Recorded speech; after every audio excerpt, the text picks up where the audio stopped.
இன்றைய தினமலர் செய்தி வாசிப்பவர் பாலசுப்ரமணியன். சென்னை வண்ணாரப்பேட்டையில் பைக்குகள் மீது லாரி மோதி விபத்து, நீதிமன்ற துணை பதிவாளர் உட்பட 2 பலி, 2 பேர் படுகாயம். காஞ்சிபுரம் உரகடத்தில் தனியார் பள்ளி பஸ் டயர் கயின்று ஓடியதால் 30 மாணவர்கள் பீதி அடைந்துள்ளனர். திருவான்மியூர் உத்தண்டி மேம்பால சாலைக்கான ஒப்பந்தம் கைவிடுவதா அல்லது மறு டெண்டர் கோருவதா ஆலோசனை செய்கிறது தமிழக அரசு. சென்னை பெரம்பூர் ரயில்வே ஸ்டேஷனில் கேட்பாரற்று கிடந்த சூட்கேஸில் தலை துண்டிக்கப்பட்டு ஆண் சடலம். போலீஸ் விசாரணையில் கொலையான மனைவியும் கள்ளக்காதலனும் கைது செய்யப்பட்டனர். அந்த பெண் வாக்குமூலத்தில் கணவரை துண்டு துண்டாக வெட்டி வீடியோ எடுத்து ரசித்துள்ள கொடுமையிலும் கொடுமை.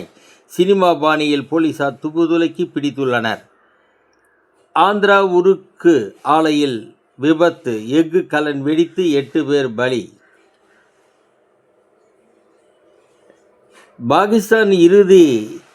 பாகிஸ்தான் ஆக்கிரமிப்பு காஷ்மீரில் இறுதி சடங்கு ஊர்வலத்தில் பரிதாபம். பாகிஸ்தான் இராணுவம் சுட்டதில் 27 பேர் பலி. கீமோ தெரபி மருந்துகள் பற்றாக்குறை, கேன்சர் நோயாளிகள் கடும் அவதி. வணக்கம்.